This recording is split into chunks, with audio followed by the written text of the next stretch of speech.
pessoal! Estamos começando mais um Morning Call da Empire Capital.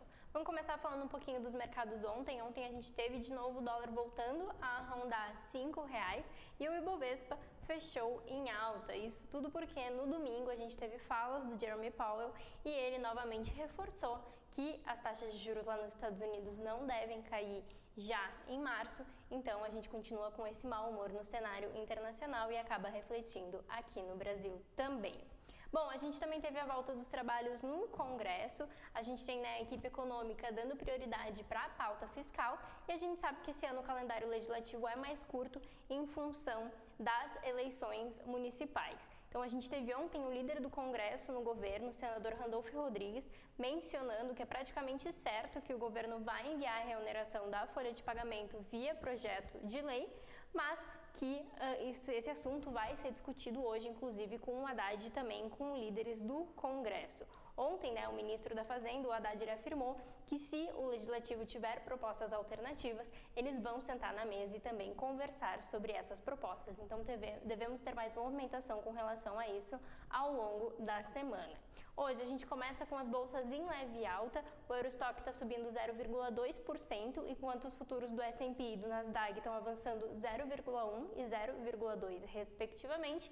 E na Ásia, a gente teve o Nikkei caindo 0,5%, enquanto Xangai subiu 3,2%. Essa alta ali em Xangai é muito em função de uma série de medidas que foram anunciadas pelo governo, incluindo uma promessa de fundo estatal para aumentar a compra de ações. Então, por isso, essa alta ali de 3,2%.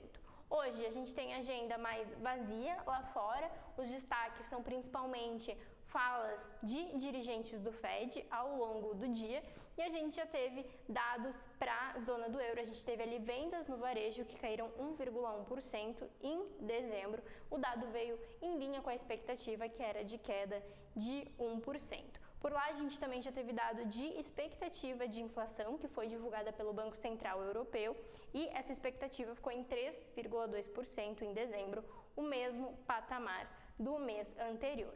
Aqui no Brasil, o principal destaque, divulgação da ata do Copom, referente à última reunião. Quando a gente olha a comparação da ata, na minha opinião, a gente teve um Copom se mostrando mais preocupado com o cenário inflacionário, ainda que ele veja que o cenário permanece benigno. Então, eles tiraram ali principalmente, onde eles dizem que eles observam uma dinâmica benigna da inflação como um todo. Isso porque tem uma preocupação maior com o componente de serviços, que mostrou uma pressão nas últimas leituras, e destaque também para um parágrafo onde eles mencionam bastante uma preocupação com os salários crescendo acima da inflação, o que pode resultar aí num aumento de preços. Conforme eu mencionei, eles ainda mencionam que o cenário como um todo é benigno, mas esses são pontos aqui dentro que eles estão avaliando.